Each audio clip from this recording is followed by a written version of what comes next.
Hello, welcome to a little disclaimer at the start of this video.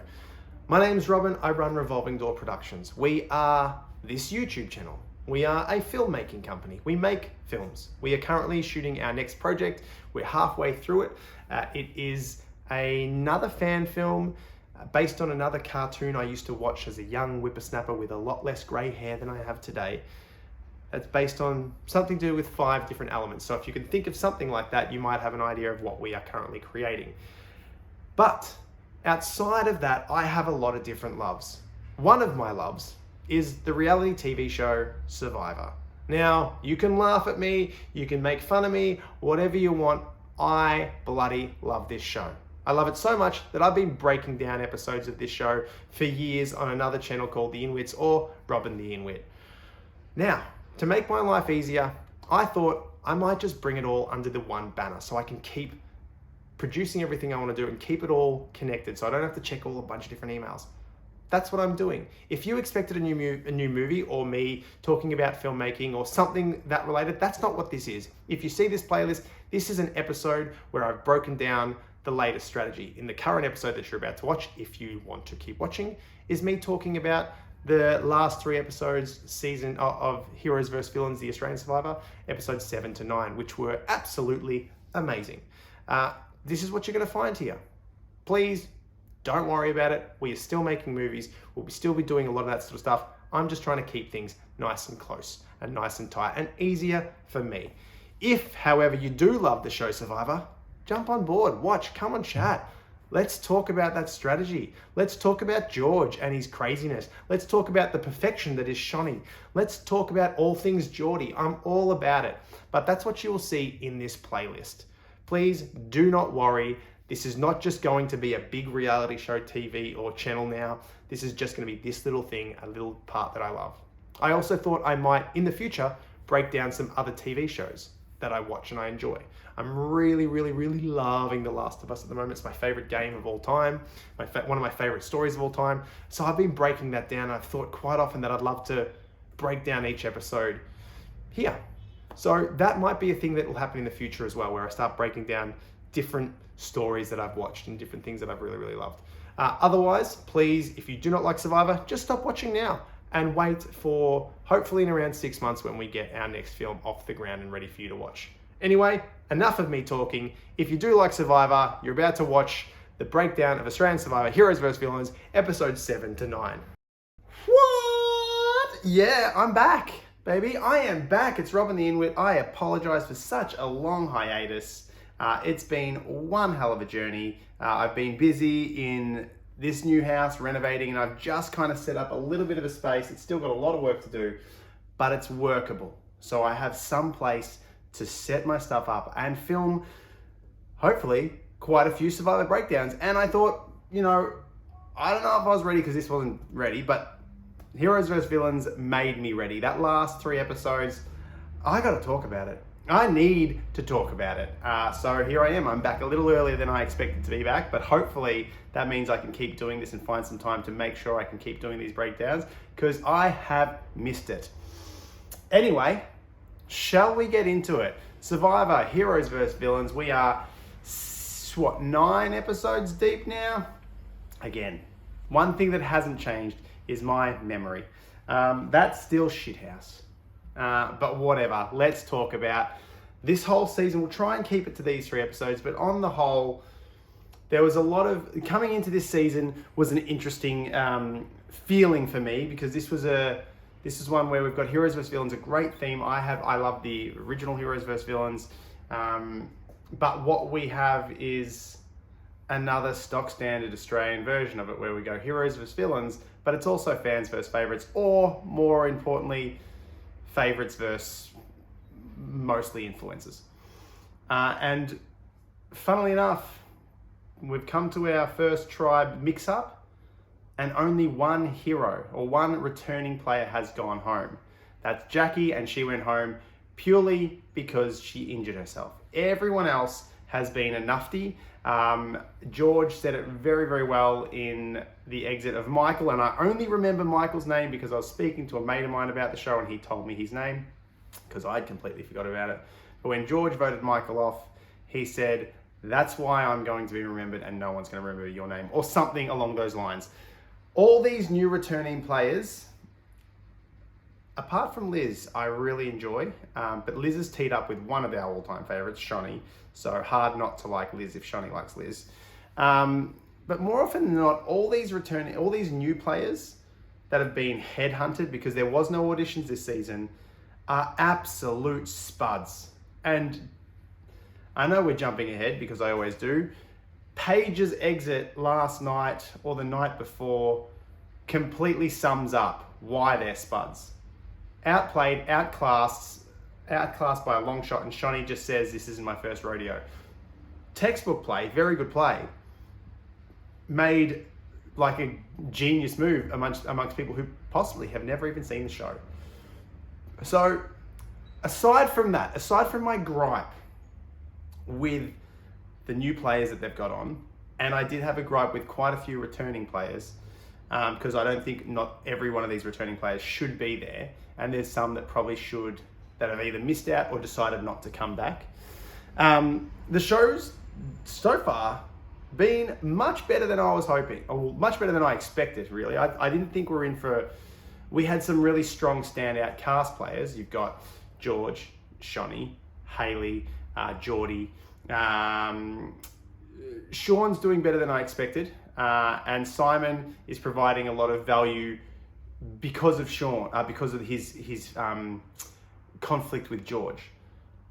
But I mean, Nina, I was really happy to see Nina back. We haven't really seen much of the Heroes Tribe, and we also haven't seen much of Nina because she hasn't needed to be. They've barely gone to Tribal. We haven't seen much of Hayley because she hasn't needed to be. Only her trying to make sure she survived that first vote, so she's still kicking, which is good.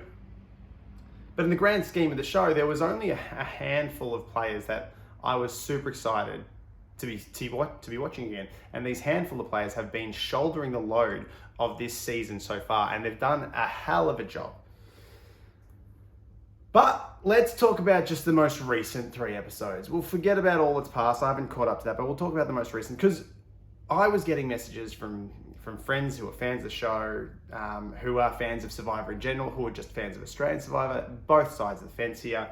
I was getting messages after Sunday night's episode. Have you watched it? Have you watched it? Have you watched it? Best episode of this season. Best episode of Survivor history, best tribal in history. So there's a lot of hype in this. No, I hadn't watched it. I'm a little bit behind. My schedule means I can't watch it live, but I will always watch it and catch up as soon as possible. So then I watched it, and boy, was it a fun tribal. What I really liked about we have this tribal, like when you get to an hour odd episode and tribal council starts 32 minutes into the hour and 10 minutes, it's going to be a really exciting tribal. I really, really liked the twist that we have in this tribal where you can play individual immunity right now. This is what we're going to do. I liked the Survivor Classic mixed, 2 Survivor Classics mixed together. Really, really liked that twist. Of course, Simon is going to win. Simon is, I mean, this tribal started strong, didn't it? When George said there's a bunch of athletes, and Simon said, well, what are we? And George's response was, we're not athletes. I know Simon does a lot of bodybuilding. He's a nice guy. I had a chat with him when I was doing the other Survivor podcast. But he's known as a builder.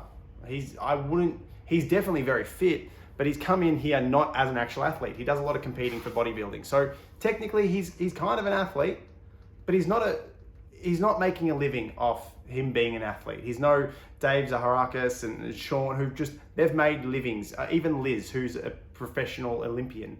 These are professional athletes. Simon's probably more of an athlete as a hobby, but very bloody fit, and deservingly so. Should be, obviously is a physical threat. So he comes along and he wins. And I'm a person who does love a physical beast in a challenge. In Survivor, I loved Aussie. I love a lot of these physical players. I know they lack strategy, but I do love someone who can just smash out and win these challenges and individual challenges. Blows my mind. I love it. So I hear and I see when Simon wins that immunity challenge, he was voted out pre-merge, doesn't get the opportunity to compete for individual immunity. The little kid inside that started watching Survivor 23 years ago when I was 12, or however old season 1 was. I was 12 years old, I think I was. To win individual immunity means something. And so it's nice to see how much it means to Simon in the grand scheme of everything. But that's by the by. Let's talk about what happens in this tribal. We have George, who has really lent into being a villain.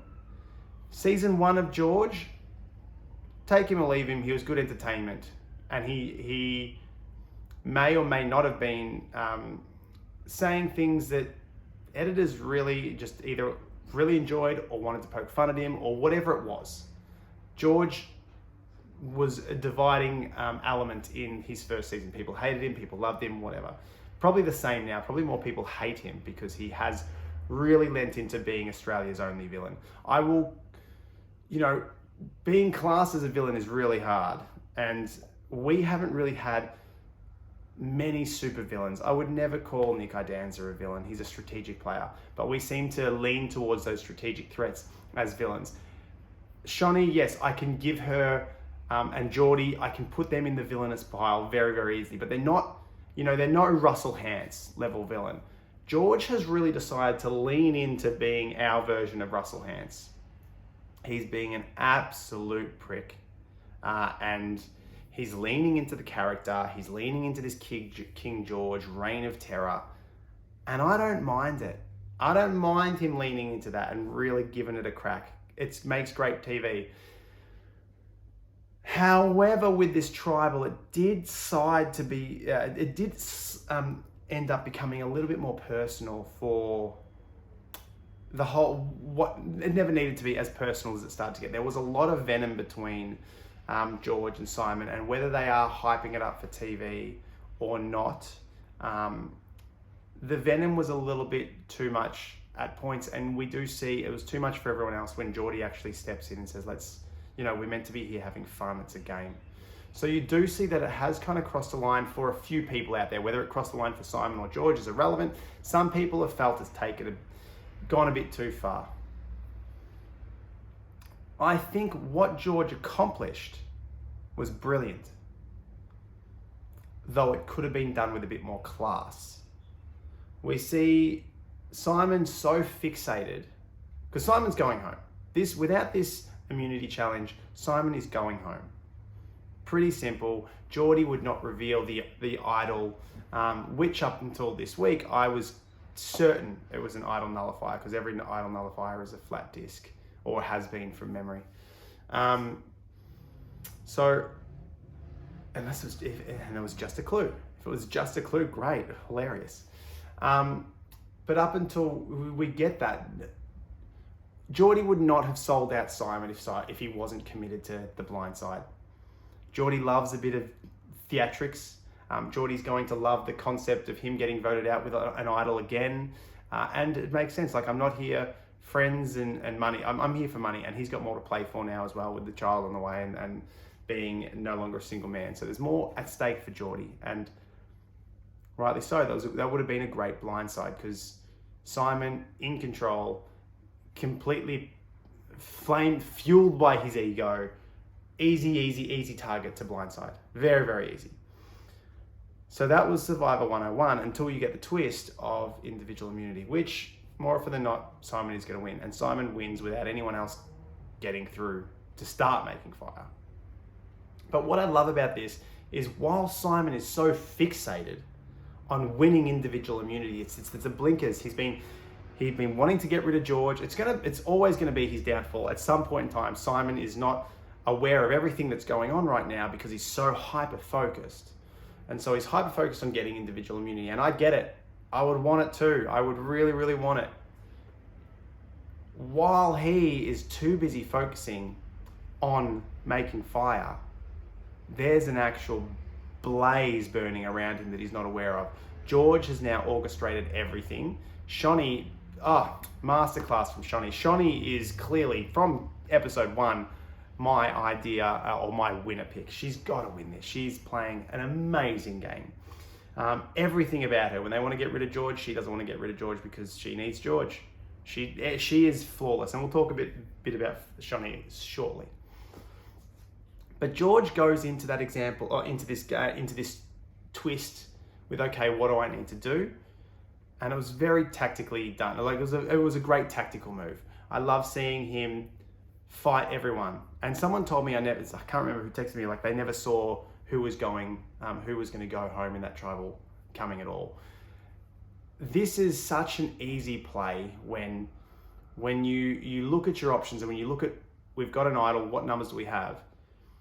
What George does is take the concept of Simon and Geordie, best buds, great, that's strong.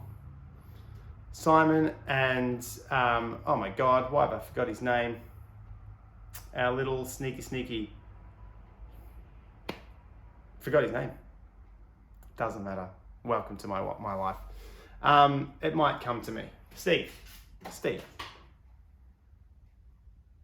Okay, house is falling apart.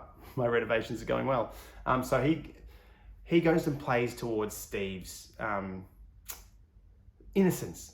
Steve, so much innocence and very malleable to manipulate. And he pushes the angle. We know Geordie's potential to be saved. Well, let's focus on Steve. We focus on Steve, so hopefully if anything happens, Simon is only going to think one of two things. They are going for Steve or they're going for Geordie. Fraser never mentioned whatsoever. So he, to me, is a clear, easy target. It's what we see here is George just dealing with smoke and mirrors. A classic magician. I want you to look over here while everything's happening over here. So Fraser going home, not a big shock to me. That's probably the play I would have done too. I would have wanted to get the attention off Simon's number one, which was Geordie, focus on someone else. So hopefully I have the potential of him going to play this idol for Geordie or for Steve, depending on what happened throughout the tribal, depending on what transpired from there. As long as these two people are my main focus points, who I vote out, as long as they're not those two, doesn't really matter. And the only one left is Fraser. You can't get Simon. He's got individual immunity. We want to try and flush that idol or that idol. And Fraser becomes easy collateral damage. Nothing out of the ordinary there, because what you are doing, we've seen this before. I wish I had a better memory, but we've seen these sort of moves where you are trying to pit two people against each other, but the real target is off the table. You don't mention them at all. They feel 100% safe. That's a blindside. Fraser going out then, blindside. The whole talk of blindsides, this whole page talking about blindsiding George. George knows people are coming for him. A blindside's when you have no clue, and that was a beautiful blindside. The way George goes about it does stay a little bit in that personal world.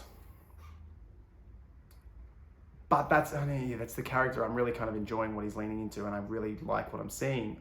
I didn't have to go that far. But what we get is this nice moment when Steve goes up to vote. That's when George decides to pull out his idol and swing it around over his head. And you have the beautiful moment where Steve goes, I'm voting you out because I respect your game. You're a master player. You're the biggest threat here. Everything George wants to hear. The biggest threat is Shani. Blows my mind.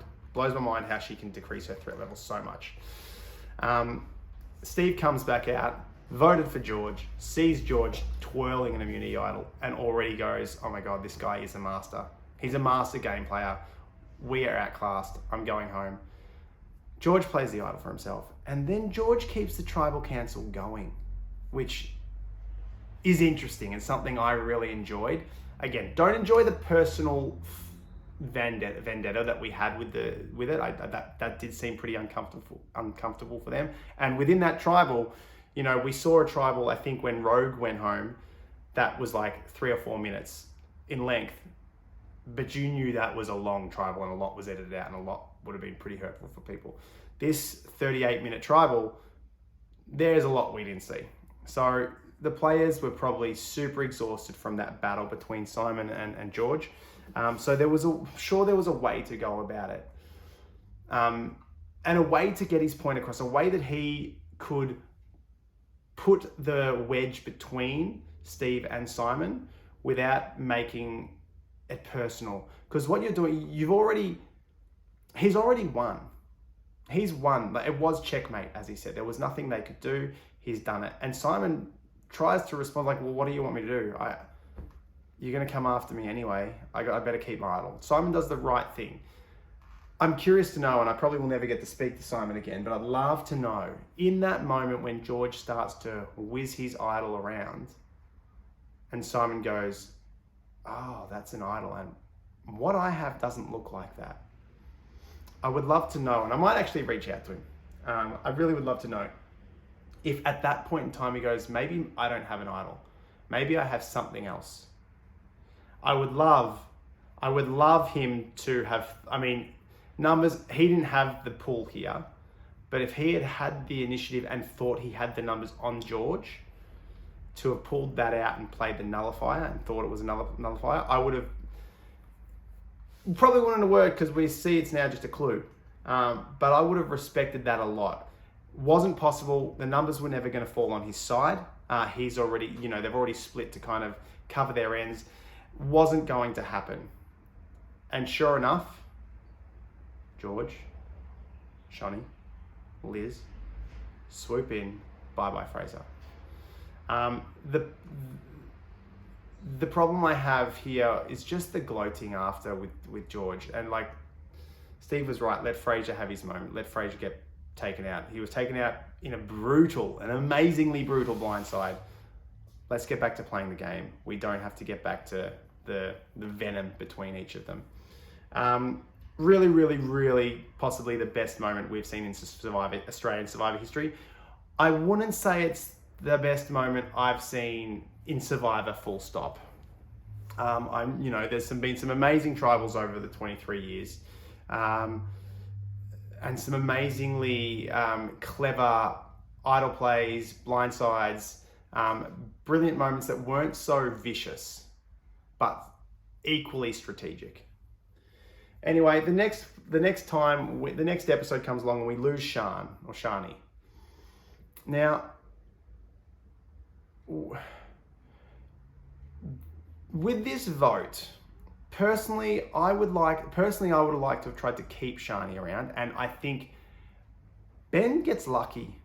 Ben gets lucky here that he's found an idol in the grand scheme of things. Because his attempt to play the game, and I appreciate his attempt to play the game here. I appreciate what he tried to do. He did a much better job at trying to play Survivor than that Michael guy did. Michael was atrocious.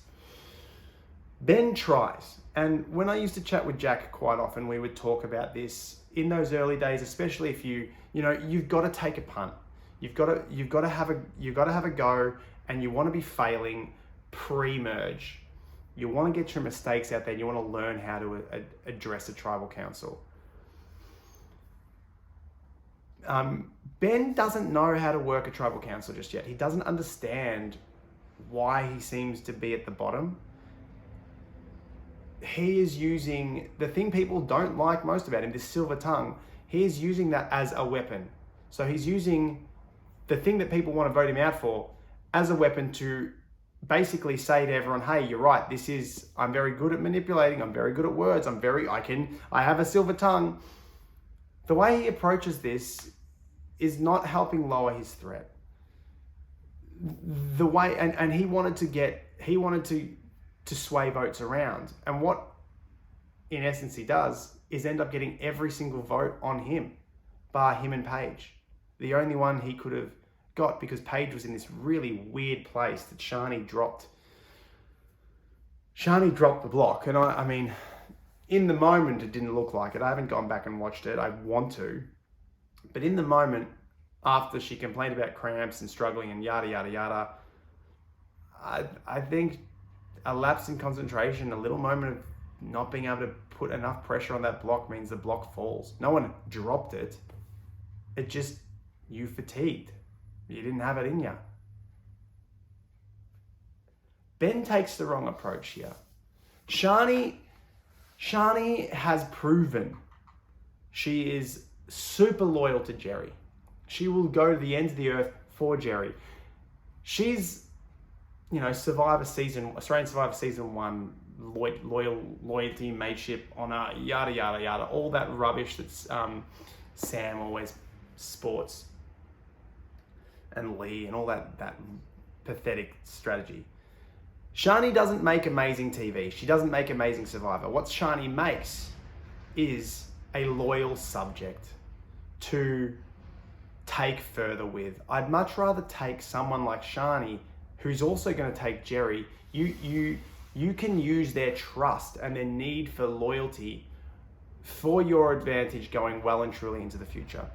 You do struggle potentially by trying to vote them out, because they might not understand, and they probably wouldn't understand, especially Shani, by the time you get to Final Tribal and she's on the jury and you've blindsided her. Her game does not, like, the whole game, respect game sort of concept doesn't work when she has no game. But if you can use her and Jerry, that's 2 votes on your side for as long as you can, and then manage to manipulate everybody else around them to vote Shani and Jerry off so you have no blood on your fingers or on your hands. I would much rather that approach. Paige doesn't have any idea what's going on. Ben tries to do the right thing by forcing the wedge. The classic Sandra, as long as it's not me, I need other people to be at each other's head. He really needed to fuel the Shani and Paige vote long before Tribal. He needed to really put that wedge between them. He needed to go over to Shani and say, what's this about Paige saying you dropped the block? I thought you did really well. She's furious at you. She needed to plant that, Ben needed to plant that seed long before. Planting it now at Tribal, it didn't help him at all. It put him further on the bottom. It exposed his game, and it highlighted his big errors. And he's lucky he had an idol. If he didn't have an idol and he tried that, and he probably wouldn't have tried that if he didn't have an idol, he was going home. Without an idol, he went home. A great play for him, a great outcome for him would have been to have still played the idol as safety, but have no votes ended up on him. He had all of them bar 2, himself and Paige. Plain and simple. He's done a very bad job at navigating that tribal council. So he's got a lot to learn. And he's still on the back foot. But I appreciate the fact that out of all the new players, excluding Liz, because Liz fits right in with Shani and very easy to work with. She seems to be doing very, very well and learned a lot from Shani in this quick time. Ben's the only one having a crack at trying to do something right. And so I'll appreciate that. But it was a very bad, poor tribal for him. Lucky he has an idol. Shani goes home. I would have preferred him to get rid of Paige and try and use Shani's trust. Shani's trust is a number. It's a numbers game. You're already on the bottom. Her number 1 is also on the bottom. So you side with the two. You side with yourself on the bottom. You pick the other person who's on the bottom and his most loyal person, who is so loyal to Jerry. So loyal to Jerry. So you don't get, like, that's 2 votes Ben has given up. So very, very poor tribal council for him. Then we get the tribe switch. We get the nice little moment of the tribe switch prior to the auction. And then we get Ben being way too aggressive. Again, another flaw in Ben's game. Ben's done a very bad job at tribal council the night before, saved only because he had an idol. Then he comes in. George has said we get $320 each. That's the maths. Let's spend $320 each. Without talking amongst the teammates, without any sort of deliberation, something comes, it's uncovered, must be, always will be, the advantage I'm after. I'm going to ignore my team. I'm going to put myself further on the bad books, further on the end, further at the bottom of the pecking order by blowing my 320 and other people's money. And he gets an onion. Whoopie-doo. With the Survivor auction is there to mess with your head. We know there's an advantage somewhere. Somewhere there's got to be an advantage. Last year, I'm pretty sure it was actually in one of the rewards. And that was uncovered. It was the one with the milk and cookies or whatever it was. This year, we've got the last one being covered. Generally, if it's the last one, great. The last part of Survivor Auction, more often than not, has been the one that's got the advantage in it. George gets the advantage. Goes off, picks his two closest people, Shani and Liz. And funnily enough, Ben, oh my God, Ben tries to say, hey, you want to build bonds up with us? You should take someone else. Think of the strategy, mate. Think of the strategy. You should be playing this game better than you are, George. Shut up, Ben. Shut up. You got no idea what's going on. You're trying, but you suck. You really do. Anyway, they go off, and this is where Shani gets the idol. Shani's already got her idol. Now she gets a group idol in front of everyone. Beautiful, lovely moment. They don't try and take it. And Shani already knows what this idol means. This idol for Shani is an idol. It's a public idol. Whether it's public for one person, two people, three people, as long as someone else other than you know it, you must consider that idol a public idol. Yeah, her alliance is strong with those two. Great. They most likely probably would never tell. But if Shani needs to flip and get one of them out, they 100% will be coming for that second idol. They'll be exposing Shani's game. So this idol is considered, for me, it's a public idol. I need to use it wisely. If they lose the immunity challenge, she should probably give it to Liz, and she was going to give it to Liz, so she saves Liz. Great use of a public idol. An idol that is going to, oh, hello. An idol that is going to solidify her relationships with those two players, her two strongest players, by being played for them, if needed to be. Then we come back to camp. We see they lose, so Liz is safe. George has a great strategic brain again. He's got a great strategic mind. And that's like, yes, he hasn't won Survivor, so why is he calling himself the king? But a king was very good from memory.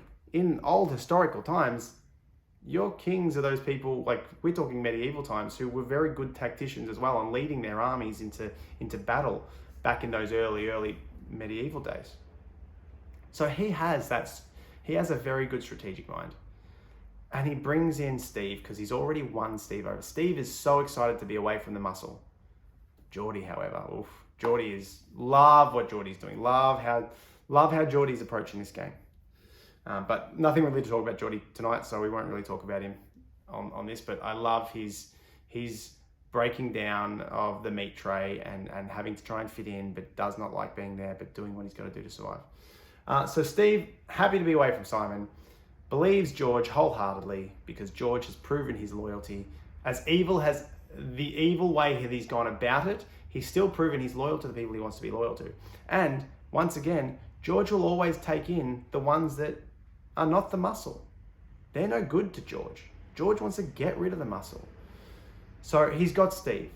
Him, Shani, Steve, and he's pretty confident he's got Jerry. But Jerry's still in that 50-50 split. You don't know where he could go, but that gives us a tribe split of 4v4. We don't tell Paige, we don't tell Ben, and we don't tell the other girl who I don't know her name, that I've forgotten. Who else is on that tribe? Oh, Flick. Yeah, again, one of the returning players that I don't think needed to be there. So these three are out of the loop. No, there's four. Paige, Flick, Ben, and Matt. These four are out of the loop. The only thing that changes is if Jerry flicks across, and it's going to be, but it was always going to be a 4-4 split if we solidify Jerry. They're probably, with numbers like that, they're probably not going to do a split. They're going to stack. They have to stack all on one player, because if we do have a Jerry flipping across, we need to be united or we're screwed. So, and I mean, comment if I'm wrong about this. But when Paige came over really condescendingly to Jerry and said, "You're still with us," didn't Jerry say, "I'm voting with the other side tonight"? I swear I thought he said that a couple of times. And I'm like, Jerry is doing a really lovely job at not lying. Well, yeah, he's just lying. No, he's just playing the not lying game. I'm telling you exactly what I'm doing, but I'm not exactly giving you, I'm not saying I'm not with you. I'm just phrasing it in a way that means I haven't actually technically lied to you. I'm voting with the other side. If you want to read that as however you want to read it, you read it how you want to read it, and Paige read it like he's on board with us. What I love about this is the edit, right? We have Shani just standing there watching. Knowledge is power. The more you know that nobody else knows, the more powerful that knowledge is. And Shani doesn't scramble. She doesn't need to scramble. She doesn't need to do anything because she's got all the power that nobody really knows about aside from George on this tribe, who knows half of her power. Doesn't have to go, "Hey, I think they're trying to get you out, George." Just has to sit and watch. Watch how people behave. When you're in that position, when you are where Shani is sitting, your name's not on the block, you can do whatever you want with the vote. You just have to watch. And she does. She watches, and we see those beautiful moments where she just watches how everyone goes up to Jerry, how they try to come to Jerry to pull Jerry across. And then we get the weird whispering at Tribal Council. You don't always have to whisper. Sometimes you're going to screw yourself over if you whisper. We get the weird whispering, and she watches. It's always going to be a 4-4 split, and it would have been George v. Paige. Whoever they picked, in this case Paige. It's going to be 4-4. Didn't matter for Shani that there was whispering or not whispering. The correct play was always to play her idol for George. Now what she does is remove the public idol that George knows about, plays it in a way that makes George go, "Yeah, we are ride or die together. 100%, this is it. I have a loyal subject." In George's ego mind, she is my loyal subject. Shani played an idol for me. And she does it without anybody having any bloody idea. And you see their faces even flick. They're all shocked. And the response is, "This is my first rodeo. You guys were sus. I know what I'm doing. Go back." And at the same time, within that, by saying all the whispering, by saying all this sort of stuff, you were playing in a way that made me nervous. Shani was never nervous. Shani knew exactly what was happening at all points in this time, in my opinion, because she knows how to play this game. She's the longest Australian Survivor player at the moment.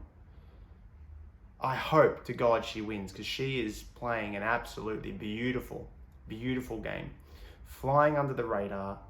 No one wants to even talk about her, yet every single season she has played, her social skills have been second to none. No one competes as well socially as Shani. Yet she is not seen as a threat at all. And now she's packing an absolute strategic punch. And this was this beautiful moment where she wins, and she wins everything here. She plays a good move, but also doesn't look arrogant in playing that good move. Builds and strengthens, almost completely unites the bond with George. I'd be curious to know if later on, if George gets a chance, George wants to try and blindside Shani, because he can't beat Shani. But I don't think George can think that I think George could probably think he could beat anyone. But I also believe when George said to Simon, "I've got everything out of Survivor," George doesn't need to win Survivor. He's won Survivor for him. He's come back. He's one of the biggest characters in Australian Survivor history. Hard to beat a George as far as a big presence. He's going to be there forever. So he's got a legacy in this game. Will not be forgotten. Sometimes that's more important than the win for certain people. Shani's here to win, and she's playing like she's ready to win. Anyway, great to get that out of my chest. Whew. I've been holding that up for, 12 hours since I watched the last episode. Good to be back. Hopefully, I will be back next week. I will try my very best to stay on top of my schedule and pump these out, because I do love talking about Survivor. So, I'm sorry I've been away for so long. I've had a lot on my plate. If you're still around, if you see me upload a video, say hi again. Things are just starting to ramp up when I vanished, ghosted you all. But come on back, come say hi, come hang out. I don't know if I'll be able to set these up and do these live at the moment, but I will record them and put them up on YouTube, and I will hopefully be fairly active in the comment section as well. So good to be back and happy to see you all here about again. Thanks, guys.